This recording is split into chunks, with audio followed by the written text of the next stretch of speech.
Muy buenas tardes a todos, bienvenidos a un nuevo directo aquí en Club Rack. Hoy hablaremos de la renta, es importante para todos, por lo tanto os invito a seguir este directo con una de nuestras abogadas, con la ayuda de Legalitas, que ahora en breve se va a conectar. De hecho, en breves segundos podéis ir incorporando también algunas de las preguntas que tengáis, que seguro ya tenemos la invitación.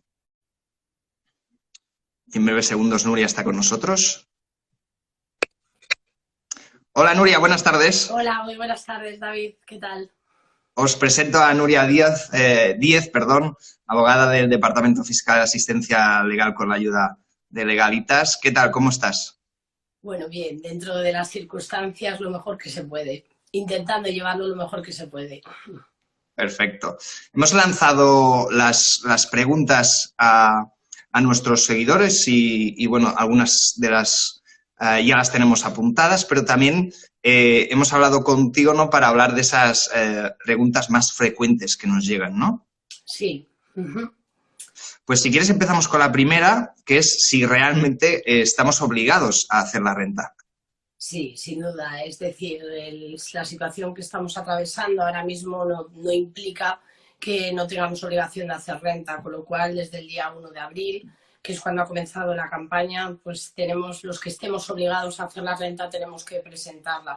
No ha habido ningún tipo de suspensión en este sentido, con lo cual estamos obligados. Así es.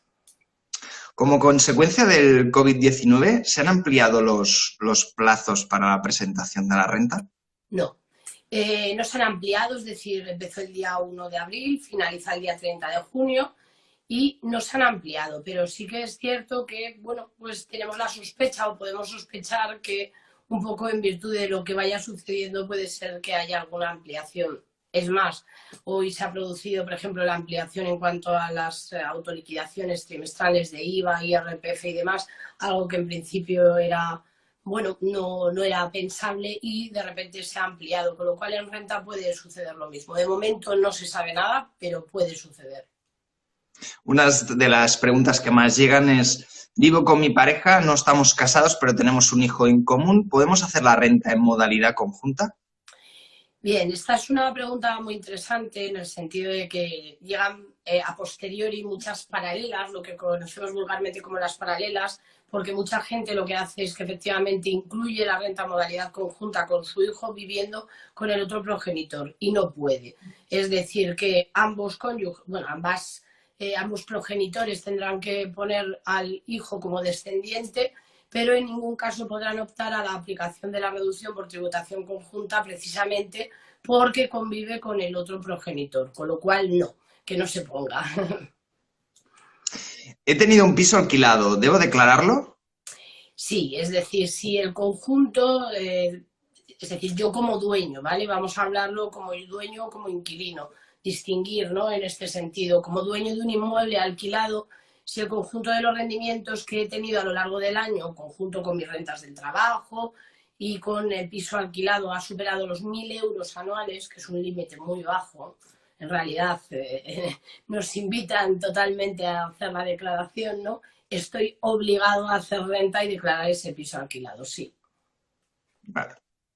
Tengo un hijo de 23 años que no ha percibido ingresos a lo largo del ejercicio para lo entendemos como año. Sí. ¿Puedo meterlo en mi renta?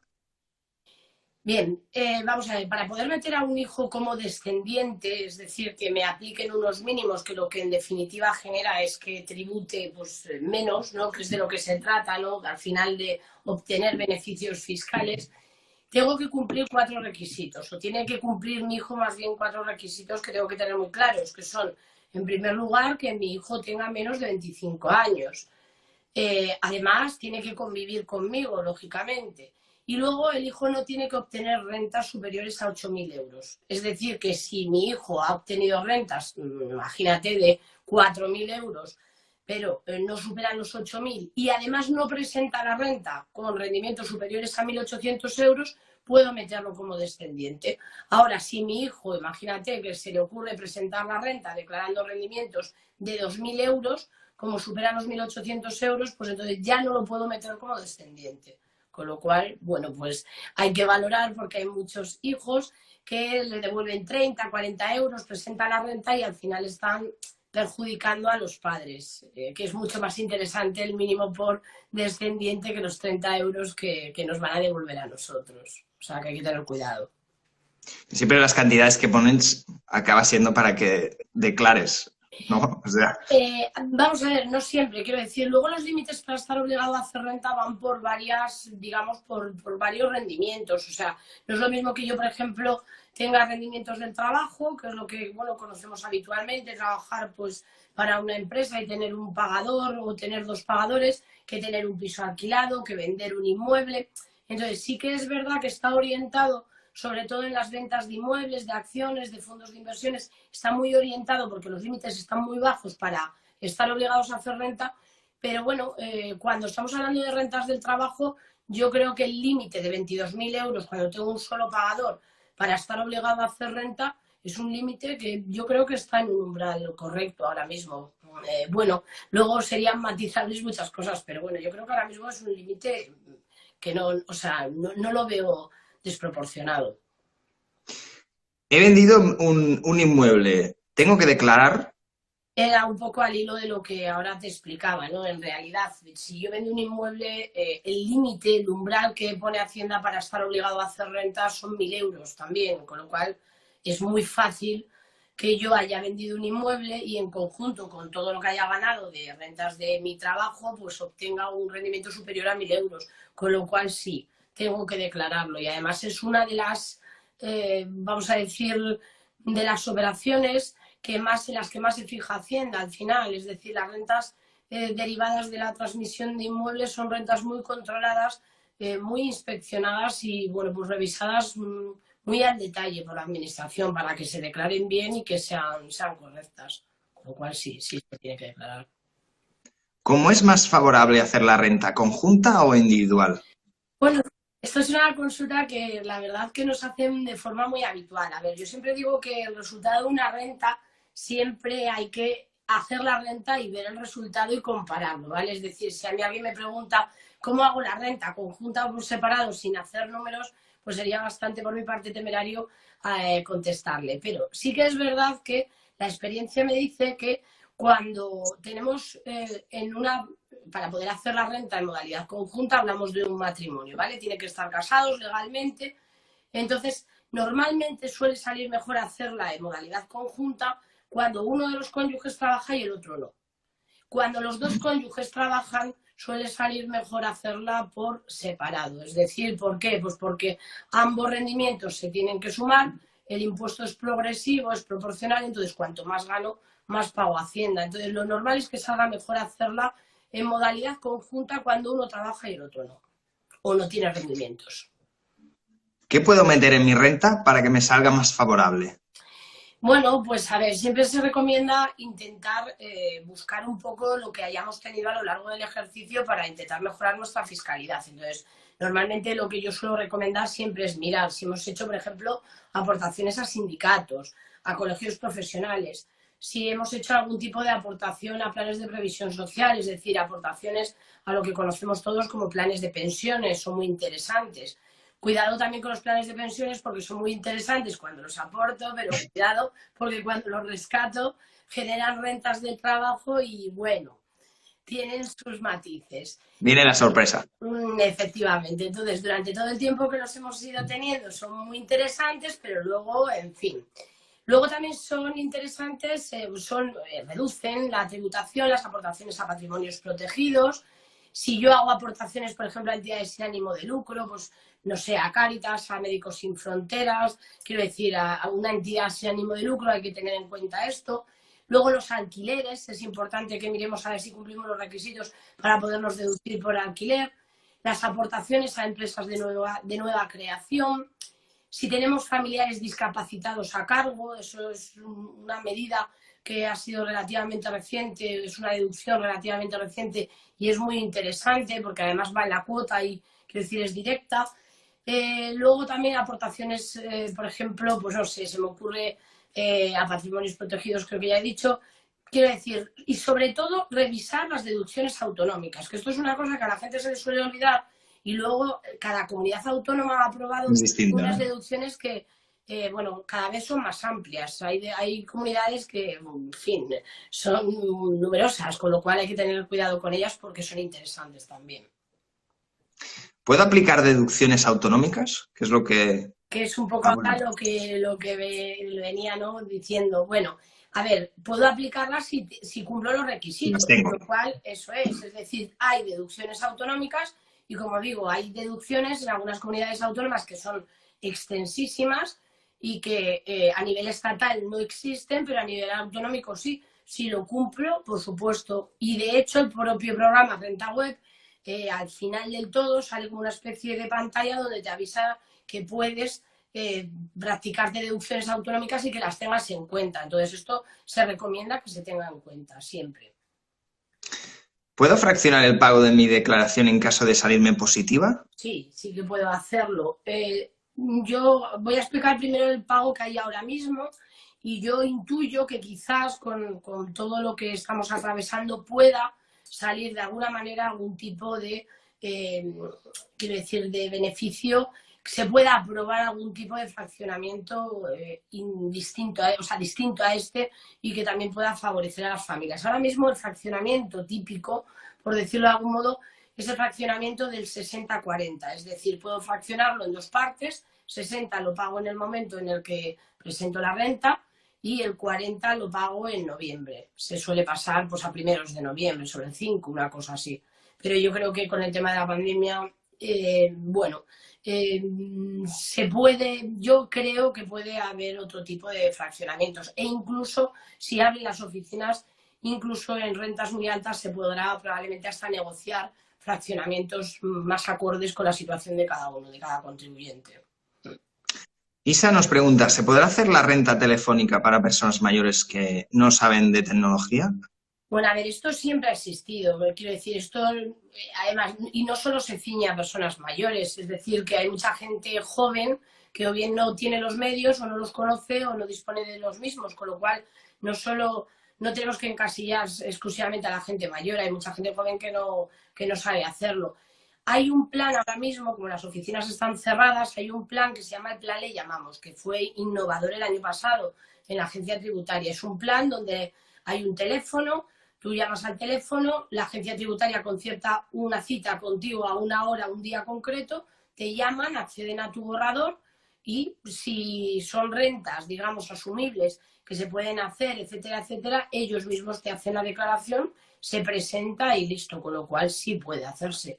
Ojo, si ya estamos hablando de rentas en las que hemos vendido varios inmuebles, actividades económicas, en fin, pues probablemente a través de este plan Le Llamamos no podamos optar, pero vamos, que sí que es una alternativa el plan Le Llamamos. Pues supongo que esta duda es bastante frecuente ahora porque había mucha gente que acostumbra a ir a la oficina a hacer la declaración, ¿no? Es que la verdad es que esto ha generado un gran problema. Hay muchísima gente que estaba acostumbrada a hacer la renta efectivamente en las oficinas con su cita previa, normal, con toda su documentación, iba, se la hacían y ya está. Toda esa gente ahora mismo se encuentra un poco perdida, entonces tiene que optar o bien por el plan Le Llamamos o bien por hacerlo ellos mismos o bien directamente pues recurrir a una gestoría, que yo creo que aquí ahora mismo son las grandes beneficiadas de esta situación, porque es verdad que hay rentas que uno mismo, francamente, yo recomiendo que incluso ni se hagan, porque una persona, si no tiene los conocimientos, pues es conveniente que no la haga. Es decir, yo no me pongo a operar del menisco si no sé, ¿no? Entonces, yo he vendido un inmueble, pues hombre, es conveniente que lo que hagamos sea ponernos en manos de un profesional, pero sí que sí que se ha generado un gran problema con el hecho de que las oficinas estén cerradas. Sí. Ahora viene una duda de estas largas, que espero no equivocarme. Buenas tardes. Tengo un hijo de 23 años con una renta en 2019 de unos 6.000 euros. Entiendo que como unidad familiar de padre, madre y dos hijos de más de 18 y menos de 25, tengo las siguientes opciones. Que el hijo con renta haga una declaración individual y que el padre y madre hagan su declaración, ya sea individual o conjunta, pero sin incluir la deducción del hijo que hace su propia declaración. O B, que el hijo con renta no haga una declaración individual, por lo tanto, que el padre y madre hagan su declaración, ya sea individual o conjunta, en este caso incluyendo la deducción de todos los hijos, ya que el hijo con renta no ha hecho su propia declaración. ¿Es así? A ver, esta consulta es un poco viene al hilo de la que he explicado al principio, ¿vale? Del mínimo por descendiente. Tiene mucho que ver. Si no me ha parecido mal entenderte, te he entendido que el hijo creo que cobraba en torno a unos 6.000 euros, ¿no? Si no 6.000, lo he sí. entendido mal. Bien. Vamos a ver, aquí los padres tienen dos opciones. Los padres pueden hacer la renta en modalidad conjunta, entre ellos dos, o en modalidad separada, ¿vale? Ahora, si ese hijo presenta la declaración de la renta, los padres no pueden meter al hijo, porque el hijo ha presentado la renta con rendimientos superiores a 1.800, con lo cual los padres, si el hijo hace la renta, no pueden meterlo en su declaración de renta como descendiente. Ahora, si el hijo no presenta la renta, ¿vale? Los padres pueden optar a hacer la declaración en modalidad individual o modalidad conjunta, lo que quieran, y sí pueden meter al descendiente. Pero el requisito en este caso es que el hijo no presente renta, porque si presenta renta, ellos como descendiente no le pueden meter. Vale. ¿Cómo afectará el COVID a la renta del año que viene, ya que las empresas cierran y cobran del paro? A ver, esto es una pregunta que quizás sea complicado contestar en este momento porque, tenemos que ir valorando y viendo un poco cómo se va desarrollando la situación. Es decir, ahora mismo estamos en plena pandemia, cada día va saliendo una nueva normativa, entonces vamos un poco adaptándonos a la situación. ¿Cómo va a afectar? Hombre, pues yo entiendo que va a afectar de la siguiente manera, o al menos lo que yo entiendo, y veremos si hay alguna normativa que se desarrolle y que intente, pues de alguna forma, impedir esta situación. Pero yo creo que cómo va a afectar es la mayor parte de la gente que se ha ido a un ERTE está cobrando una prestación por desempleo y además ha tenido la paga de su empresa, con lo cual han tenido dos pagadores. Entonces, ¿qué es lo que ha pasado? Pues que probablemente en el ejercicio 2020 lo que le genere a esa persona es que tenga dos pagadores, los límites para estar obligado a hacer renta Bajarán. que bajen, esa persona tenga obligación de hacer renta. ¿Y qué es lo que sucede? Que normalmente en el desempleo no se practican retenciones para que, de alguna manera ayudar más al ciudadano, porque en definitiva está en una situación, como su propio nombre indica, de desempleo. Entonces, ¿cuál va a ser, creo, bajo mi punto de vista, el mayor problema? Que van a tener obligación de hacer renta y las rentas van a salir positivas. Entonces, yo lo que estoy recomendando a la gente que me hace esta pregunta y que me dice cómo puedo paliar esa situación es, bien, pues intenta que en el desempleo te practiquen una retención como la que hasta ahora te venían practicando, para que más o menos sea todo equitativo y cuando hagas la renta, pues no te encuentres con que tienes que pagar 500, 600, 1.000 euros que no sabes ni de dónde vienen. Esa es la consecuencia que yo más directa veo. Bueno, esperemos que recapaciten a lo mejor y digan que no cuentan como doble pagado, ¿no? Si no, habrá mucha gente afectada y cabreada, pero bueno. Sí. ¿Se alargará el periodo de presentación? Bueno, es un poco lo que comentábamos antes. A ver, yo tengo la esperanza de que sí. Es decir, toda esta gente que hemos comentado, todos los contribuyentes que no pueden ir a las oficinas físicamente, se les está generando un grave perjuicio. Entonces, sí que creo que si el estado de alarma se levanta, es decir, cesa el estado de alarma y de alguna manera se puede escalonar las visitas a la agencia tributaria, puede ser que lo prorroguen. Si han prorrogado la presentación del impuesto del IVA, el trimestral, y lo han hecho, fíjate, a 5 días de que finalice, ¿por qué no puede ser que la renta también? Yo confío, de hecho, en que lo hagan. Y, honestamente, bajo mi punto humilde de vista, deberían de hacerlo, sí. ¿Sirve de algo estar en alquiler o ya no sirve para desgravar? Sí, sí que sirve, es importantísimo. Lo que pasa es que aquí hay un pequeño matiz en cuanto al contrato de alquiler, es decir, la administración diferencia entre dos deducciones, una estatal y otra autonómica. Las estatales se exige que el contrato sea anterior del 2015, con lo cual, si tienes un contrato posterior a esa fecha, a nivel estatal no te vale de nada. A nivel autonómico, pues normalmente en la mayor parte de las comunidades autónomas, sobre todo lo que exigen son requisitos de edad, es decir, tener menos de una determinada edad. Se exige sobre todo tener rendimientos, es decir, la suma de las bases imponibles generales y del ahorro para que nos entendamos, la ganancia que he tenido, los ingresos que he tenido a lo largo del año, ¿no? Que sean inferiores a una determinada cantidad. Quiero decir que depende de determinados requisitos. Si los cumplo a nivel autonómico lo puedo meter y es interesantísimo, con lo cual sí influye. ¿Cuál es la fecha máxima para presentar la declaración y cómo puedo hacerlo desde mi casa? Bueno, la fecha máxima es el 30 de junio, que es un poco lo que hablábamos antes, depende de si se prorroga o no. Estamos a la espera de ver qué pasa. Yo cruzo los dedos y tengo la esperanza de que sea que sí, pero bueno, veremos.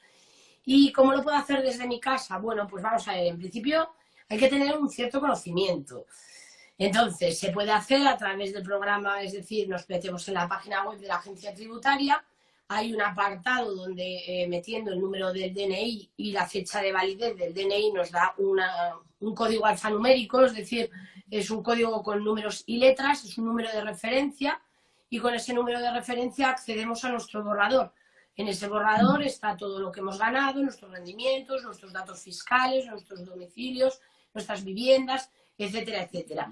Y entonces, si revisamos que es correcto, pues es presentar declaración, pinchar y firmar y enviar. O sea, no tiene más. Ahora, ¿dónde está el problema? Pues que la gente, es verdad que este año se está precipitando en presentar rentas a carreras, las está haciendo mal y sobre todo que están haciendo rentas que no saben. Es decir, gente que igual ha vendido un inmueble, cree que es fácil meterlo en los apartados concretos y nos estamos encontrando con que están mal hechas. Entonces, eso va a derivar en una paralela dentro de unos meses y va a derivar en posibles sanciones. Entonces, yo insisto muchísimo en que la gente revise muy bien sus rentas, que tenga paciencia, que tenemos hasta el 30 de junio, que igual se prorroga y sobre todo ponernos, si no, en manos de especialistas, porque es lo que debe de hacerse.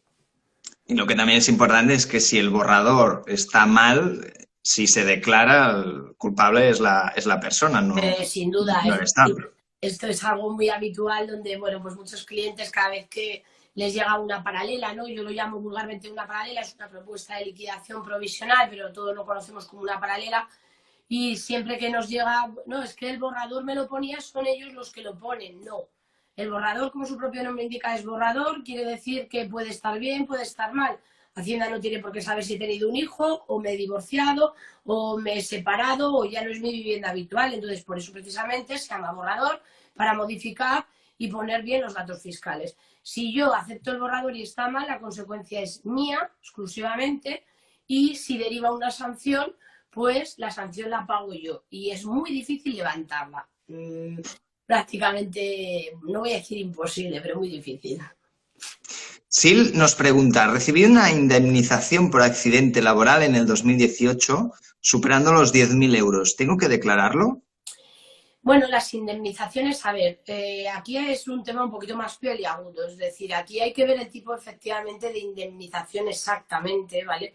A ver exactamente en concepto de qué lo ha recibido. Vamos a ver, hay unas indemnizaciones que son las del artículo 7 de la ley del IRPF, que son indemnizaciones causadas como consecuencia de daños personales, que normalmente suelen quedar exentas, pero las indemnizaciones laborales habrá que ver en concepto de qué, quiero decir, si es que su empresa tenía constituido un seguro que de alguna manera cubriese una determinada contingencia, como podía ser esta, que tuviese un accidente laboral, y entonces no está exenta. Entonces habría que ver específicamente, estudiar ese caso concreto, qué indemnizaciones en concepto de qué se ha pagado y además dónde lo debemos de incluir.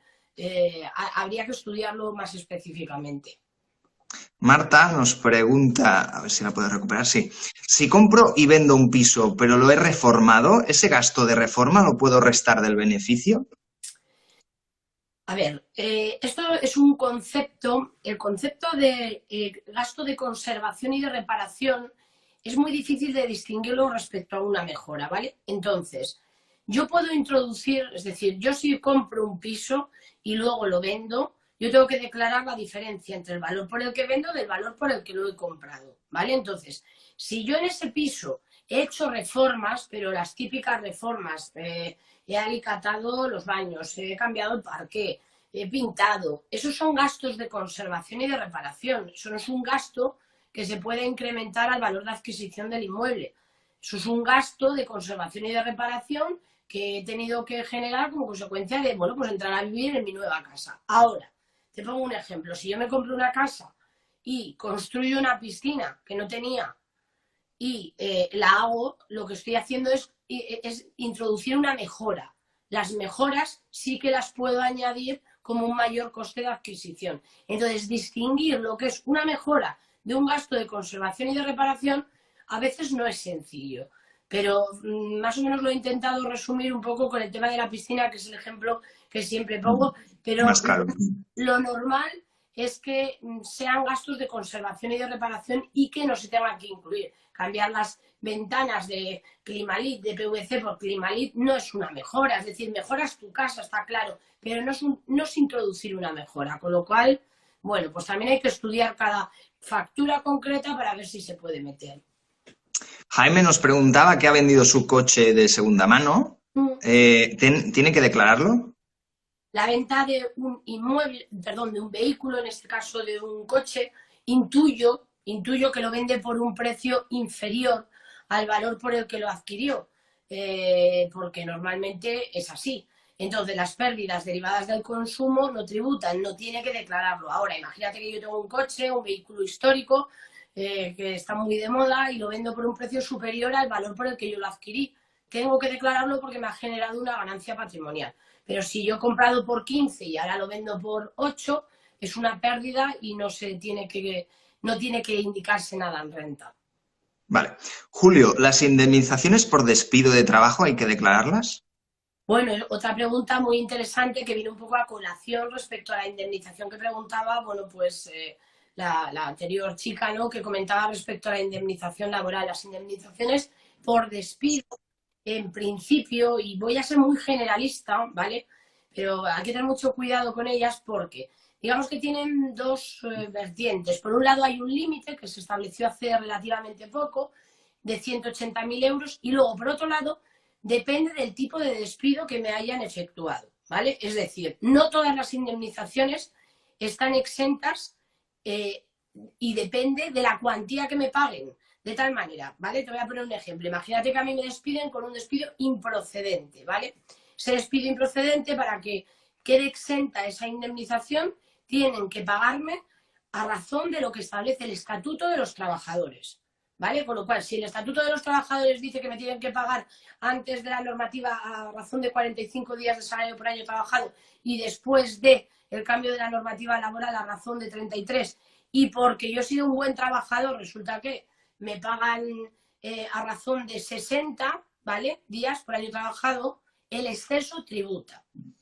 Con lo cual hay que ver primero el tipo de despido que me han generado, que me han efectuado, lo que me están pagando y luego todos los límites. Y ojo, otra cosa, para que los despidos improcedentes queden exentos, importantísimo, aunque no nos lo pregunta, me parece importante detallarlo, tienen que ser en virtud de un acuerdo, es decir, tiene que acudirse al SMAC o bien mediante una resolución judicial. No vale un acuerdo tú a tú entre empresario y trabajador, ¿vale? Con lo cual, ¿las indemnizaciones están exentas?